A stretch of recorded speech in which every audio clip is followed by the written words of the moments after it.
Hi, I'm Paul Edwards. I'm a self-published horror author, and first and foremost, a monster kid. Today I'm reading Famous Monsters of Filmland magazine, issue number 61 from 1970. I thought some of you might enjoy flipping through this vintage monster magazine with me. Together, let's see what kinds of monster kid goodness is in here. Famous Monsters of Filmland, issue 61 from January 1970. Cover price, 50 cents. The cover story is Mark of the Vampire, which I appreciate very much because I'm a big fan not only of Mark of the Vampire, but also of the Lost movie that it is a remake of, London After Midnight. But we'll talk about that as we get into it, okay? But here's artist rendition of Bela Lugosi as the vampire, not Dracula, a different vampire. And this is Luna, the Batgirl, his assistant. All right, so let's see what we get here. Whoa.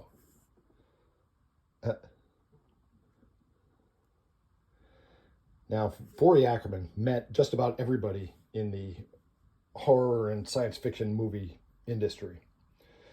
And he has tons of behind-the-scenes photographs with and without him in them. So here's Forrest J. Ackerman, and here is the actress who played Luna the Batgirl back in Mark of the Vampire. And here is the actress's daughter. A vampire, a vamp, and me. Oh boy.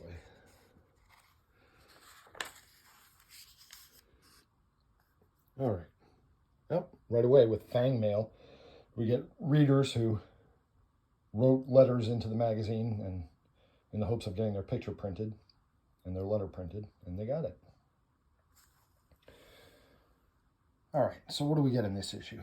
Fang Mail, we already saw. Film Monsters of Tomorrow. The Thing. Mark of the Vampire, the cover story. Mystery Photo. The Clown at Midnight. Graveyard Examiner. You Asked for It. Hidden Horrors. All right. Let's get right to it.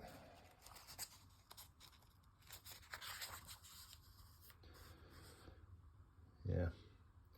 When they talked about upcoming science fiction and horror movies, sometimes they wound up getting it exactly right. Sometimes they were way off.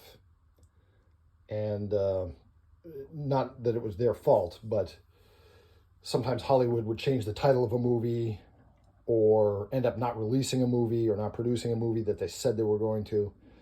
So the results vary as you look back on their predictions of upcoming movies. There certainly was Beneath the Planet of the Apes. They got that right. That was the first sequel to Planet of the Apes. They're announcing the upcoming filming of The Dunwich Horror, based on H.P. Lovecraft's story. Blood of Dracula's Castle actually did happen, but the title, and it's starring John Carradine, who played Dracula in several previous movies, but the title is way, way more promising than the movie ends up being. It's sort of a horror comedy, and Dracula and his bride are living in retirement in their castle, and their ne'er-do-well relatives are responsible for most of the mayhem. So Blood of Dracula's Castle sounds like it's going to be awesome. It's not. It's just not. Journey to the Far Side of the Sun, that did happen. This is the makeup from the horror TV show Dark Shadows, the transformation into the werewolf. Sometime I've got to sit down and watch Dark Shadows all the way through.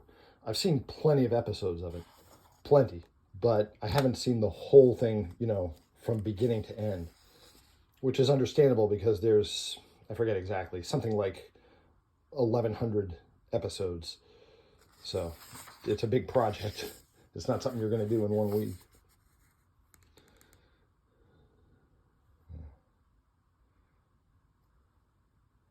Oh, remember this? Valley of Gwangi.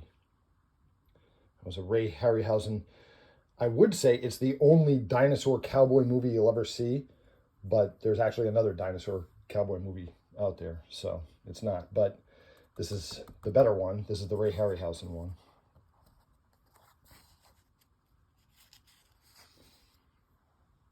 Here, Library of the Living Dead. That did not end up happening. Unless it's something, that's got released under a different name. The Thing.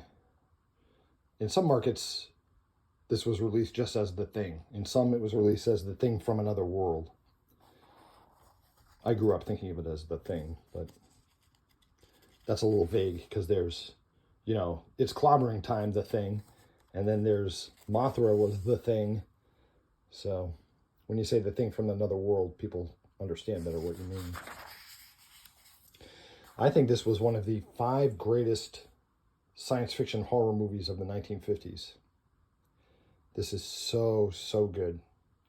And I know a lot of people watching this grew up watching the John Carpenter remake from 1982, which is also great.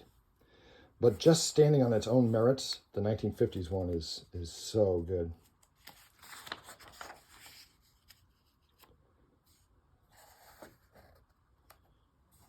Of course, just in case you're not familiar with the story, the Arctic base personnel discover a buried flying saucer buried underneath the ice, and one frozen occupant who they take into their base, never dreaming in a million years that he would thaw out and come to life. But he does, and he's not friendly.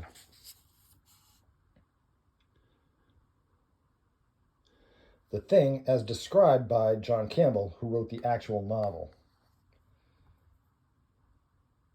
A 3-eyed, 4-foot, squat, compact alien of malevolence incarnate.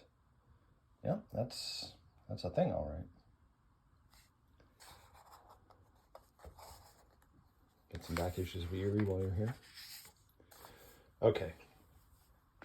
So this is the main event for this magazine. Lon Chaney Sr., the silent film horror star, played a vampire in a film called London After Midnight. Tragically, this is now a lost film. We do not have it. We have plenty of behind-the-scenes production photographs taken while they were making the movie. We have photographs aplenty, and we can see Lon Chaney's makeup as the vampire, which is terrifying. But we don't have the movie. But not all is lost, because they remade the movie as Mark of the Vampire in 1934. And Bela Lugosi, who famously had played Dracula in the 1931 movie version of Dracula, played the vampire in this film. He even dressed the same, with the black cape and everything. But he was not playing the same vampire. To make it worse, in the 1940s, Lugosi played a third black-caped vampire, still not Dracula, in a movie called Return of the Vampire, which was not connected to this one in any way. But here's the vampire in this film, and Luna.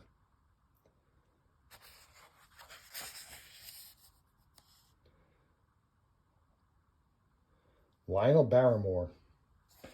Lionel Barrymore, let me make sure I get this right now. He was the uncle of Drew Barrymore. Yes, really, look it up. Drew Barrymore's grandfather was John Barrymore, who played Mr. Hyde in the silent Dr. Jekyll and Mr. Hyde. And her father's brother was Lionel Barrymore, who made some genre pictures of his own.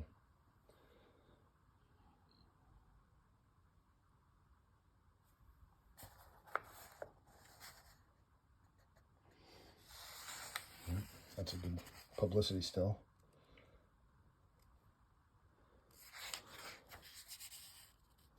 Oh, look, it's taking you through the whole story, like a novella, giving you a synopsis of everything. That's great.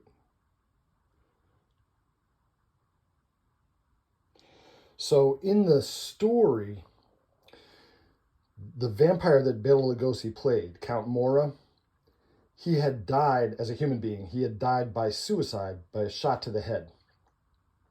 Well, they wound up writing that plot point out of the final version of the movie. So there's no reference to that in the movie. But the makeup job still has the bullet wound to the head.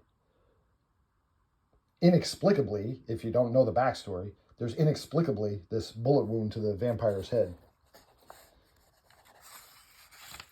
But it doesn't really detract anything from the film. I mean, you could always just imagine that was damage he incurred as a vampire, I guess.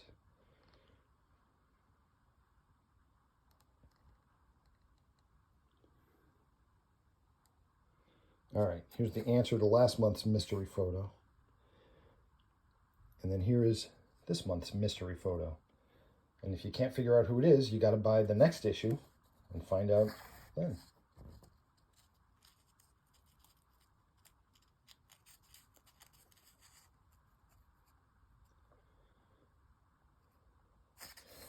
Oh, this is last month's. I don't know why they would think that we would get this. This is Sarah Karloff, Boris Karloff's daughter. I don't know why they would expect us to get that. You get a pass if you didn't recognize that.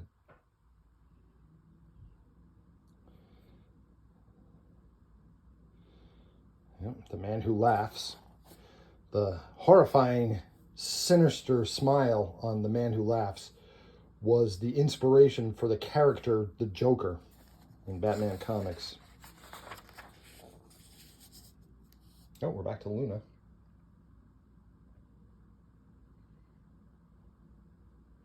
This is an old film version of Beauty and the Beast. And of course, there's the spiritual father of all horror movie stars, Lon Chaney Sr., the man of 1,000 faces, playing the Phantom of the Opera. If you've never seen this one, it is on my YouTube channel, on my Silent Horror Films podcast. Wow. This was a different kind of monster movie. The Magnetic Monster. This was a 1950s science fiction movie. It was a little different. It stands out from the ordinary run-of-the-mill 1950s science fiction horror movies, because there is a monster, but it is a force. It's a sort of a compounded magnetic force that becomes stronger and stronger and destroys everything around it. It's nothing visible. And of course, that's, you say, well, that's a cheap way to make a movie, make your monster be invisible. And that's true. But the special effects in this were pretty good. Here, they were trying to destroy the magnetic monster. I won't give away what happens, but if you've never seen The Magnetic Monster and you do like 1950s sci-fi, like Bronson Canyon type stuff, then it's definitely worth looking up. I'm sure you can find it on YouTube.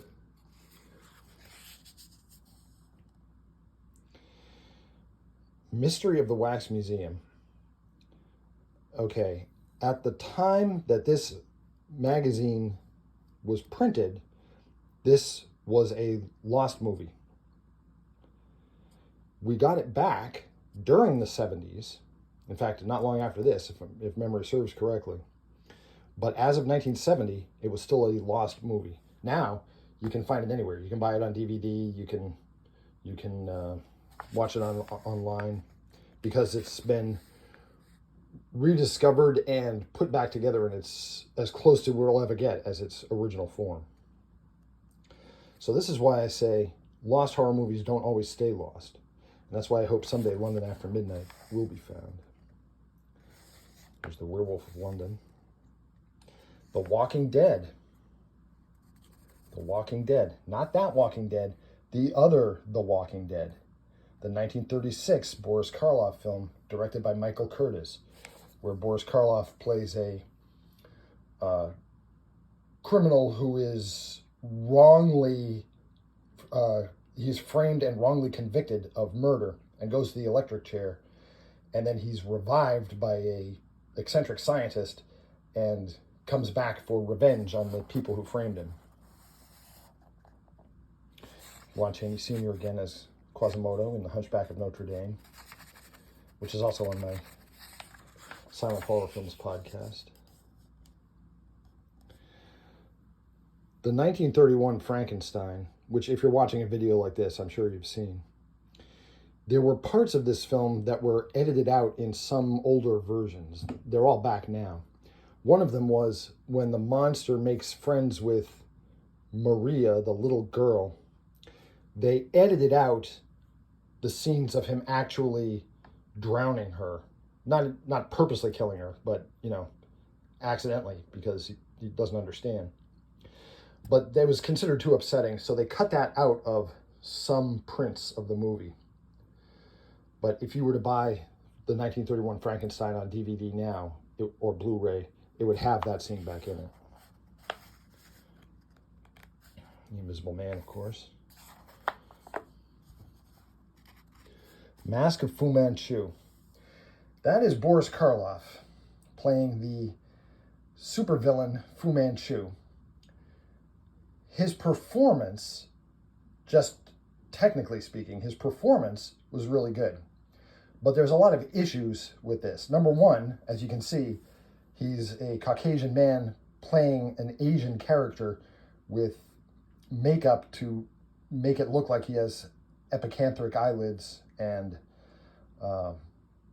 his conduct arguably plays into stereotypes which are not acceptable today. So, I'm not saying they were acceptable in 1932 either. I'm trying to be careful what I say. Don't flame me in the comments. I'm just saying this is Boris Karloff as Fu Manchu. If he were making movies today, they wouldn't do it this way.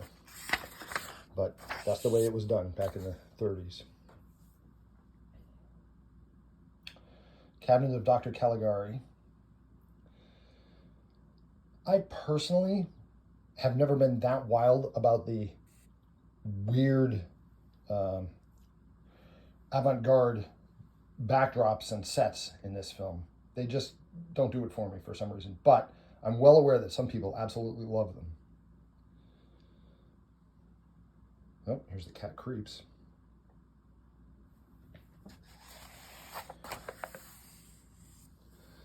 The Golem was the first horror movie franchise. Before Frankenstein, before Dracula, The Golem had the first horror movie franchise. He had 3 films.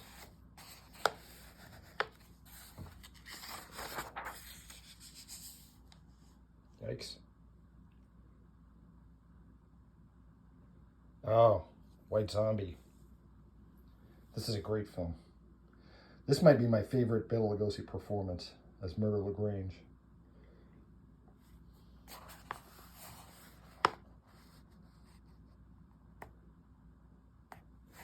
Some of these movies in 1970, kids would have had no idea about, like Before I Hang, unless they happened to catch it in the Shock Theater package. It was included in this Son of Shock, the second Shock Theater package.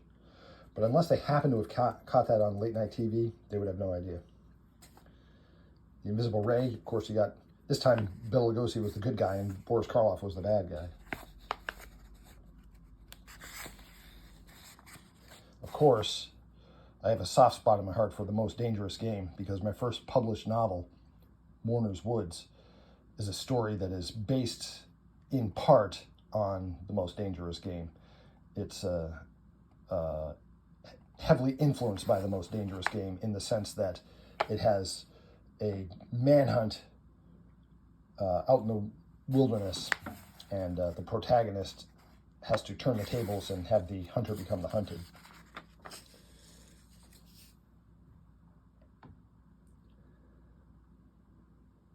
Whoa. Check out this dude. From The Sword and the Dragon.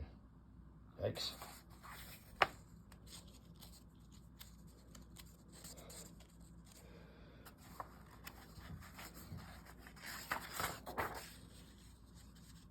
Yeah. You get your back issues.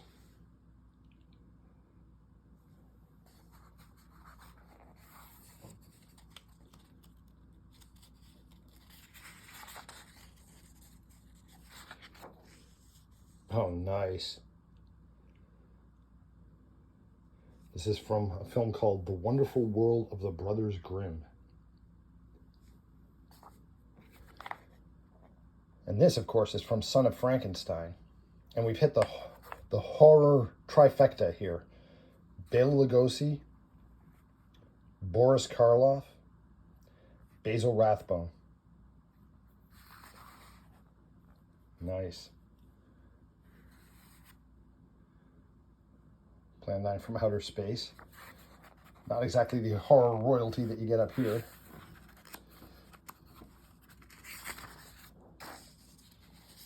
Oh, Vampirella. Become a charter subscriber today. You better do that. Oh, now it's time for the crazy ads. What do we get this month? Who else wants a live monkey? Mad Doctor Hypodermic Needle. Oh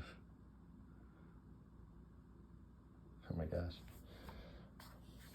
Hidden Horrors. Let's see what we got for Hidden Horrors.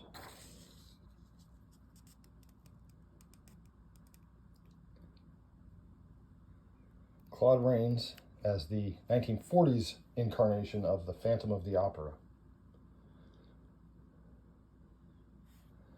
Ooh, Ghoulish Glow Power.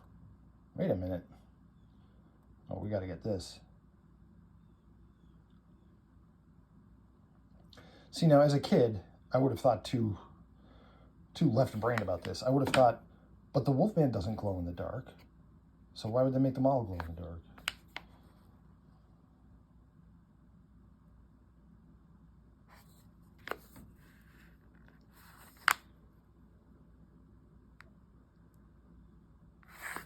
Callisto. Okay, refresh my memory. Xena, warrior princess. Xena had an archenemy, a blonde, thin woman whose family Xena had killed back when she was evil. Wasn't she Callisto? I'm sure one of you out there knows. Let me know in the comments. It's been a while since I've seen that show. But I remember her. I remember the enemy. Callisto or Callista? I don't know.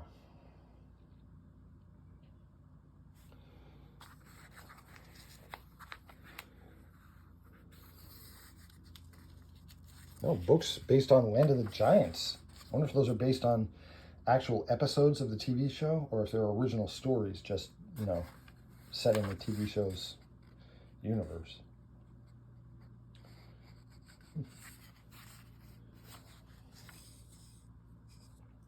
All right, time to send away for your 8mm reels of highlights from your favorite horror films.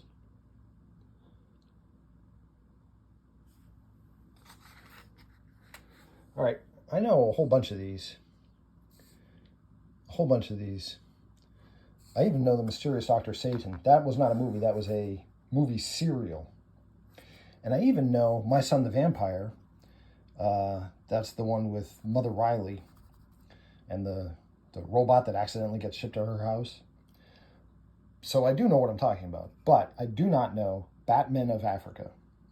Batman of Africa is completely foreign to me. I have no idea what that is. Clyde Beatty is in it. Well, Clyde Beatty was a famous animal trainer who made a bunch of movies.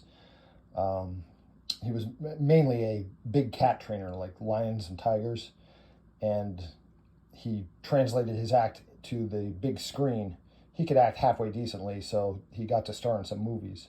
So I do know who Clyde Beatty is. But Batman of Africa? Nope, I have no idea.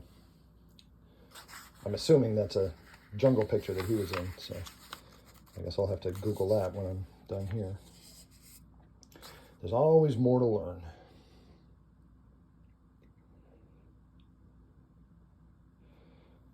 Okay.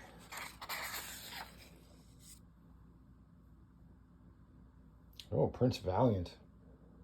I never really got into this character, but I do know that he had a successful newspaper comic strip run for a long time. It's 1970. If you want good pictures of your favorite monsters, you can either scissor them out of the magazine here or send away $1 or something and get glossy photographs of them. Oh, actually, prices have gone up. It's $2. $2. Wow.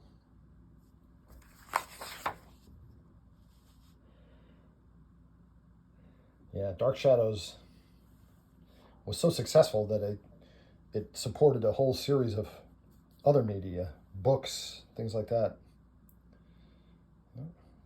People loved Dark Shadows.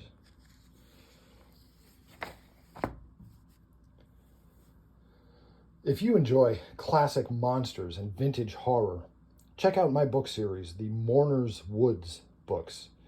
I'm self-published on Amazon. I've written a series of horror novels that all take place in a haunted forest. Same location, completely new cast of characters in each book. And in each book, there is a new threat that the characters encounter. For instance, I've got one where there's a death cult. I've got one where there are giant bugs. I've got a swamp monster one. I've got a zombie one. I've got a ghost one. My name again is Paul Edwards. My books are the Mourner's Woods books, which try to capture the vibe and feel of 20th century horror films, but of course in printed form and set in a contemporary setting. Thanks for spending some time looking through Famous Monsters of Filmland, issue number 61 with me. I'll see you in Mourner's Woods.